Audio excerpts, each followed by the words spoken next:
Agarwal is a sales expert who knows how to handle every step of selling, from creating proposals to making deals and keeping customers happy. He's worked with big internet and tech companies. He's also really good at building partnerships with other companies, especially when it comes to the technical side of things. Mr. Agarwal helps companies sell their products and has lots of experience helping customers before and after a sale.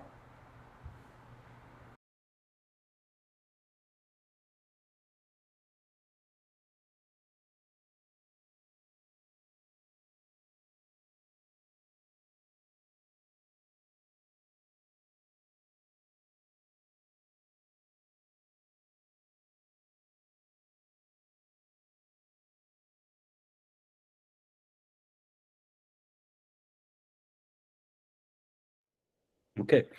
Hi, my name is Al Agrawal, and I work in the cybersecurity industry as a sales executive. I'm responsible for selling cybersecurity solutions to largely service providers in North America. And by service providers, I mean people who provide your phone service, AT&T, Verizon, T-Mobile, Charter, Comcast, your broadband communication. Those are called communication service providers. We provide security to them, and we do a very specific type of cybersecurity called DDoS, which is distributive denial of service attack, detection, prevention, and mitigation. For joining us today. First off, can you explain exactly what cybersecurity is? Sure. Just like you have to secure your house, your neighborhood, your community, to protect your physical assets, whether they be property, whether they be people, whether they be other physical assets. When you are in the information world, you have to protect the information. And there are three things that are important to protect the information. It's called CIA. C stands for confidentiality, I stands for integrity, and A stands for availability. What does confidentiality mean? Meaning when your data, your information is at rest, meaning on your computer, or traveling on the wire, meaning on the network, nobody else can see without your permission. That's to maintain the confidentiality of the data. Second is integrity. Integrity means that same data, whether it's at rest or moving on the wire, nobody can change that data without your permission. Nobody can modify that data. That's called integrity.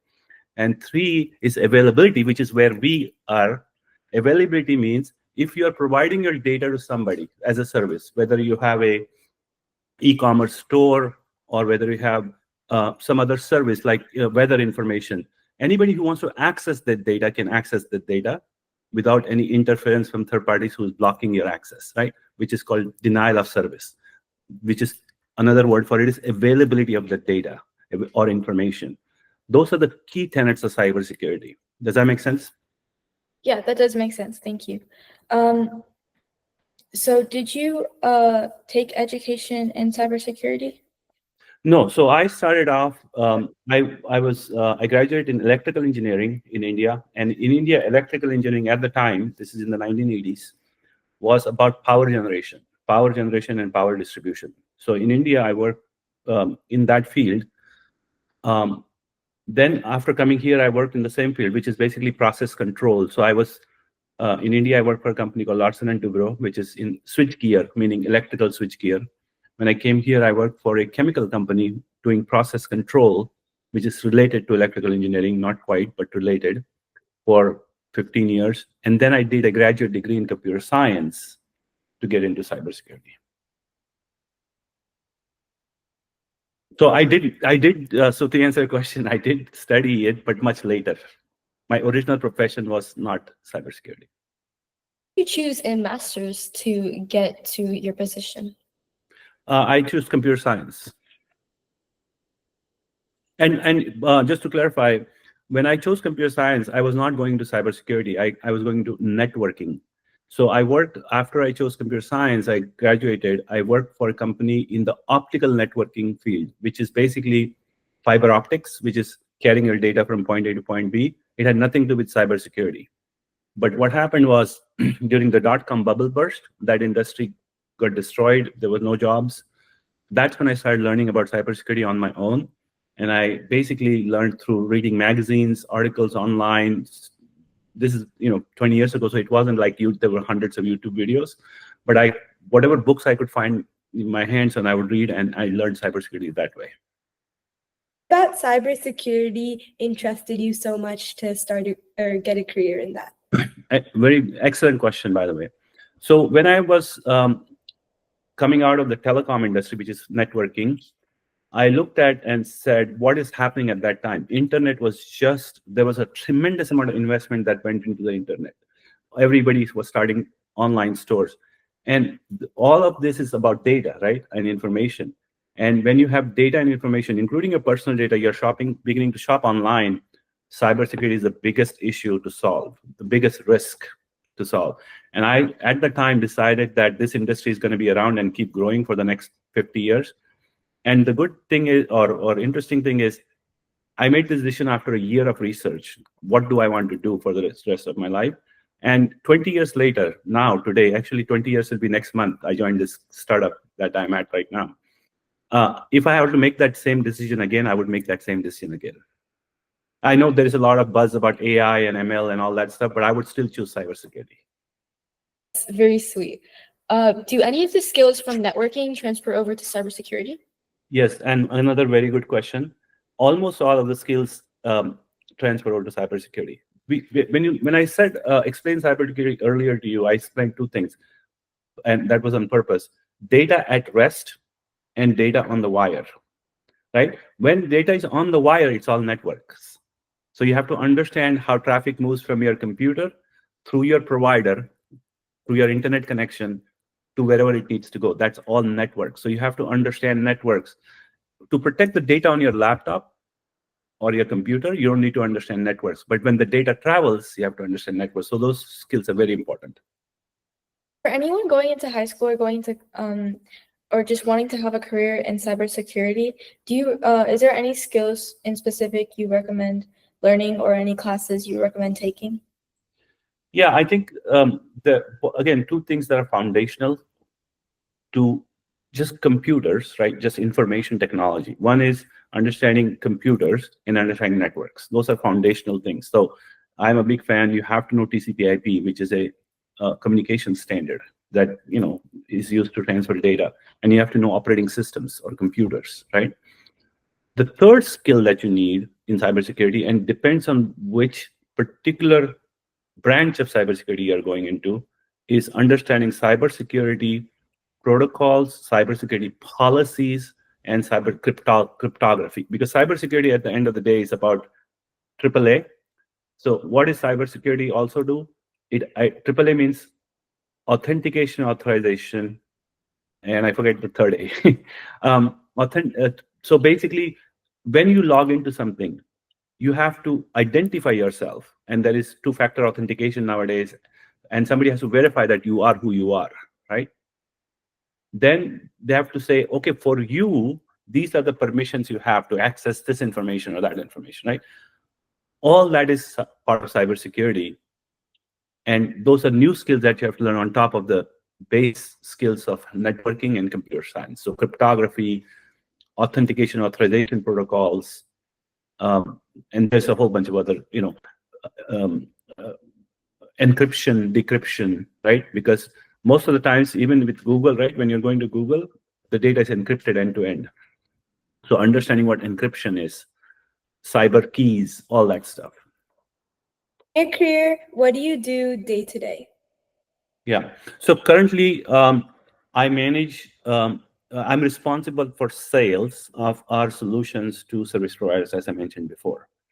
So, as part of any sales, you have to basically bring in business. So I have a team of people that go and sell to customers, right? So day to day, so every week we have to do a forecast. How much money are we going to bring in? Every day I have different things that happen, whether it is a commercial problem. Let's say somebody wants to buy something, but they don't like our contract, they don't like our terms, or they don't like our price, right? So negotiation of price and terms is a big part of the job, right? Second part of the job is strategy. How do we sell? What are the mechanics of selling, right?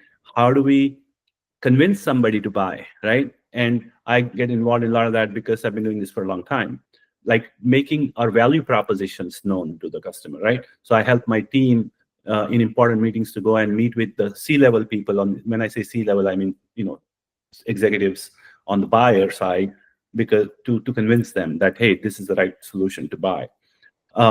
And third is just people management. So like I said, I have a team managing what they're doing, how they're doing, solving problems for them, taking care of their, blockages they run into internally to get things done, right? To move things along. So that's the job. Managing a funnel, as we say in our business, there's a lot of technical terms, but managing a funnel means there's this much potential business. Which ones are important? What are you going to go after? What we are not going to go after, because you can't go after everything. You mentioned you work with a lot of other people. What other jobs or careers do you work with? So primarily on our side, meaning on my company side, my team is salespeople and sales engineers. Okay. Besides that, we work with product managers, or people who create the product. So they manage the product portfolio. I work with our engineering team. Our engineering team, if there's a complex problem to be solved, we have to discuss with our engineering team. Hey, this product doesn't do this, and the customer wants it to do this. How do we solve that? I work with our executive team, our CEO, on a regular basis to discuss strategy on here's how the market is changing. Here's how we are either aligned with that or not aligned with that. Here's our adjacencies, meaning here's different markets that are close to us that we can go into expand. So strategy. And then finally, with customer service, our support organization, when a customer has an issue, they basically, when they escalate that issue, when they are upset, they call the person they bought it from. They don't call the engineer. They're like, you sold it to me, you go fix it, right? So I have to get involved in that. So those are the internal people I work with. Externally, customers, I work with people who are security architects. I work with people who are security services product managers. They sell, based on our product, they sell a service to their customers. So I have to work with them. I have to work with their executive teams, and I have to work with their purchasing and contracts people. The purchasing people decide, they write the PO, purchase order, and the contracts people decide the terms of the sale. The legal people, the lawyers, and by the way, I work with our legal team as well, both sides legal, we have to work with to create a contract. Those are the people I work with. Social skills help you be successful in your position? Yeah, I think we have a saying in our business, people buy things from people they like, right? So it's very important to not only have the domain expertise, and when I say domain expertise, knowledge about your products and solutions that you're selling, right? And the industry as large, but it's very important to be personable, very important to be able to have a conversation about any topic, right? In this business, there are a lot of sports conversations, and knowing what's happening with football or basketball, or it's just high level, not necessary, but it's helpful, right? Because you cannot just talk about the business all the time. You're having dinner, and most of the times, by the way, I don't even go in an office. I go for a dinner meeting. I'm going to Philly this week just for a dinner meeting, because that's when the business happens, right? So you have to be able to talk socially. You have to be aware of current events. You have to talk socially about different things. And the most important social skill that you need is being interested in them, not you, right? Making sure that they understand that you are interested in what they have to say. And there's a lot of soft skills you need, right? In terms of sales is not for everybody. Anybody can learn, but it's not for everybody, right? And there are many other careers too. Sales is one of those things that there is a personality type that's more suitable for sales, right? And that personality type is the person who basically is not the person sitting in a corner in a party quietly and listening. That's not the person who can do sales, right? Now, it doesn't mean that you have to be loud and obnoxious and all that stuff. No, it doesn't mean that at all. Sales I have a friend who gave me, when I went into sales, he's a PhD, by the way, so he's a technical person, but he went into sales. And when I was making the transition from an engineer to sales, I called him and I said, what advice do you have for me? He said, learn to keep your mouth shut. Literally, that's what he said. God has given us 2 ears and 1 mouth. Very important in sales to listen. People think the opposite, by the way. People think sales is about talking. You moved from engineering. Throughout the years, how have you changed your strategy to become a better salesperson? Yeah, that's a really, really good question, because that is really my secret sauce, right? Because knowing so if I was selling a car, right, for just to give an example, would have to know everything about that car. The more I know about that car, the better I will be able to convince somebody that's a good car. Because the person on the other side is going to say, oh, this guy really knows what he's talking about, right? Same thing here. We are selling technology. I have because the engineering background, I have deep knowledge into the technology, and I leverage that every day, right, to sell. So we have a lot of salespeople, and in my career, interestingly, I've also promoted a lot of sales engineers to become salespeople. The ones who have the aptitude, not everybody can do sales, like I said, and they are more successful than a salespeople who doesn't have the technical knowledge. So having the engineering background is actually very beneficial to sales. Not only will I say very beneficial, but you have to have just technical knowledge is not enough. You need the sales skills, but if you have both, it's a deadly combination. You travel so much as a salesperson. Like, what do you do there? Yeah. So in the very beginning, I said people buy things from people who they like, right? And it's very important in sales. And the second part of that answer is people buy things from people they trust, right? To establish trust, we are human beings. We think, especially you guys will appreciate this, as we think people make decisions based on rational pros and cons, right? Oh, these are the benefits, these are the bad things about a particular decision. Analysis we do, and that's not at all true. People make decisions based on emotion, okay? And there is a visceral connection. So basically, we use a term in our business, shaking hands and kissing babies. So it is important to shake hands and kiss babies and break bread, meaning sit down. 60-70% of our communication is body language. You can never get that without being face to face with somebody, without sitting down with somebody. To build that trust, to build that rapport with customers, you need to sit down with them and break bread with them, meaning have dinner with them, discuss about their life, what's important to them, outside of the thing that you're selling. That's why we need to travel, to meet customers. In meditation, is there anything else you do to help manage your stress with all the traveling and things like that you do? Yeah, I mean, I read a lot. I'm an avid reader. I don't watch any movies, any shows, but I do watch podcasts and listen to things. And just like I said, two things, meditation and also exercise, right? I try to exercise regularly. So I'll give you an example. When I'm at an airport, usually you have to go an hour early, and I'm doing this every week, so you lose a lot of time, right? So I'm almost every airport trip, I walk for an hour at the airport. That's, by the way, stress relief, because when you exercise, it produces dopamine. Dopamine is happy feeling, right? It gives you a happy feeling. So exercise. One more thing I forgot the most important thing, my passion, I forgot to mention. It's sitting right here, my stress relief. Okay, I've been learning classical music for the last many years, and every Saturday I have a class, and this is my stress relief. This is my stress relief. Music.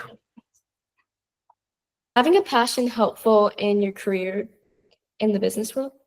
100%. Not only it's important for the career itself to when I say to my kids and I say to any young kids that I meet, if you're doing something in your spare time, a particular topic of interest, that's the career you should choose. Meaning, when I'm not asked to do something, I'm still interested. That's how when I got into cybersecurity, nobody had to tell me read this book. I was like, hey, I want to read that because I want to understand that area. So that's passion. And I'm very passionate about my business. But as I've matured and grown older, I've learned that you need to balance that passion. So when you have passion, and it's hard sometimes, work, it creates stress, right? Especially a sales job creates a lot of stress because my boss is asking me how much money you're going to bring tomorrow, every week, right? I'm asking the same thing of my team, right? It's not easy. And we don't have control over, a lot of times. Like if I give you an engineering project, you have control over, okay, I'm going to do these 5 things and I'm going to complete it. Most of the times, right? Sometimes you're dependent on other things, but most of the times we don't have that, right? Just having passion in your domain is not enough. What I call is you have to live in flow state. Flow, there is a book called Flow. You guys should look it up. It's written by Mihai Csikszentmihalyi. Really good book. Meaning you have to forget yourself. Whether you can do it through sports, like some people enjoy sports, some people enjoy exercise, meditation, music, whatever that may be. Because when you work, it takes away energy. You need something to replenish that energy. To replenish that energy, you need to do something that gets you in a flow state, meaning where you forget everything. That's how you balance the two. It's very inspirational. That's very helpful. Thank you. So what are some challenges you face in your career? Personally, I'm very blessed. I've had a fantastic career. The only limiting factor, if there is any limiting factor, is me, right?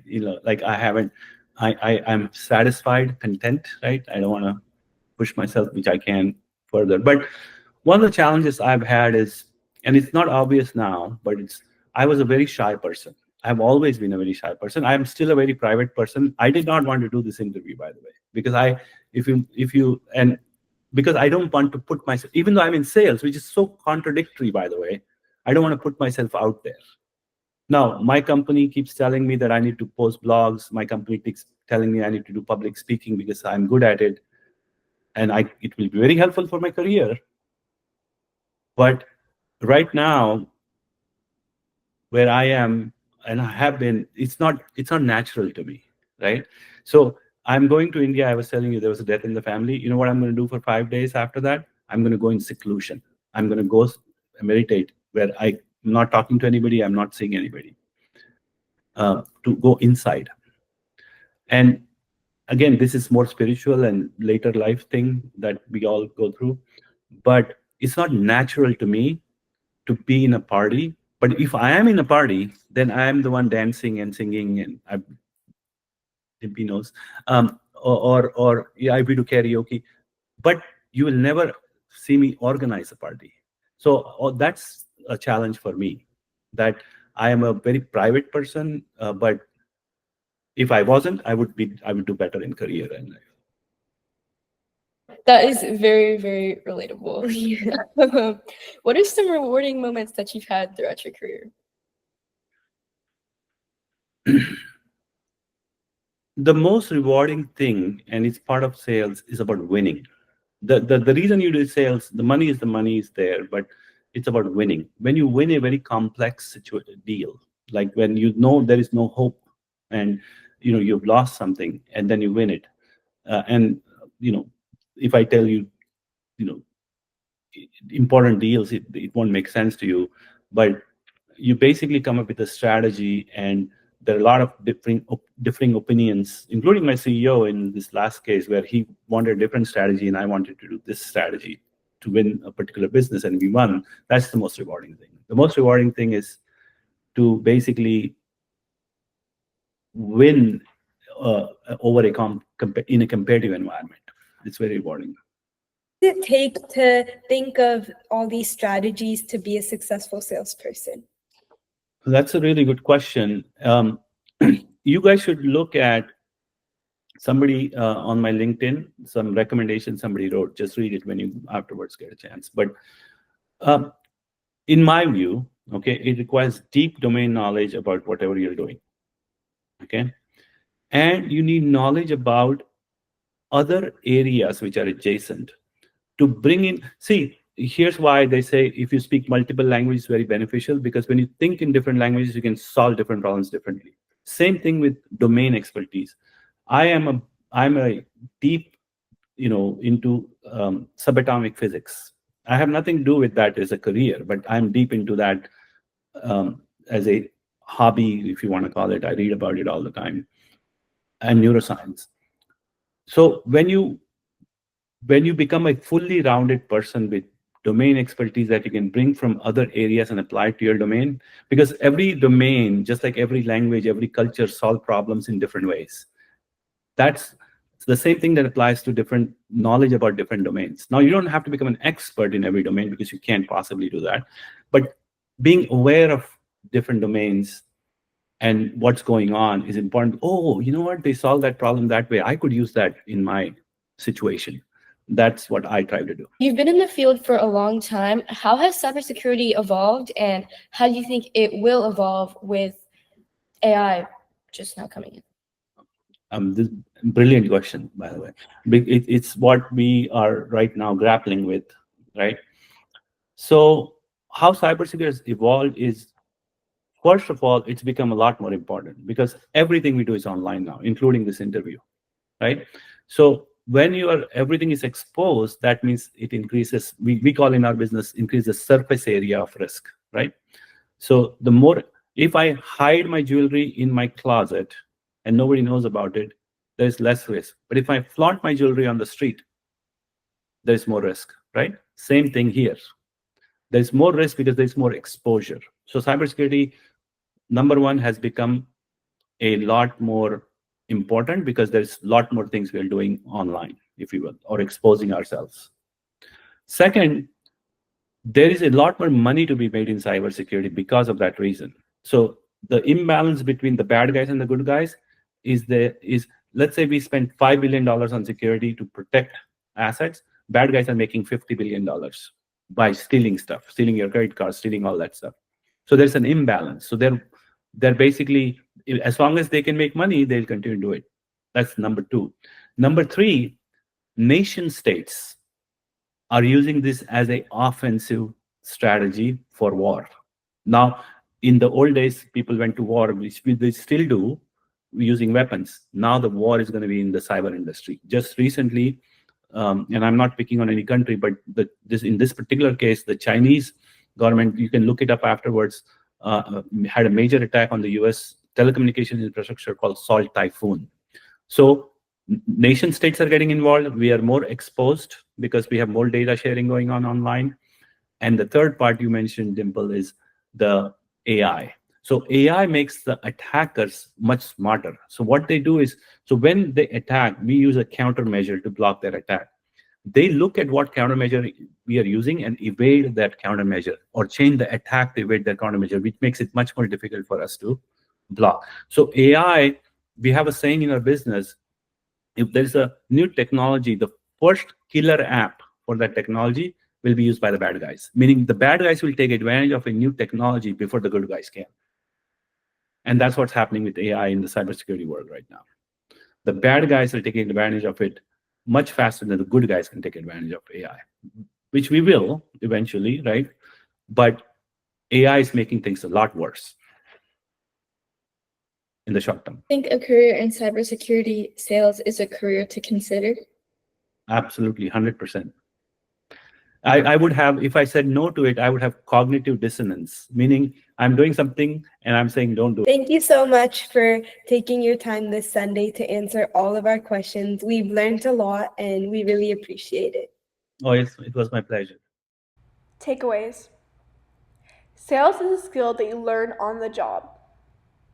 Sales involves a lot of collaboration with engineers, product managers, and other sales teams. People buy from people they like and trust. Hobbies helps you balance work and life. Self-motivation is a useful tool.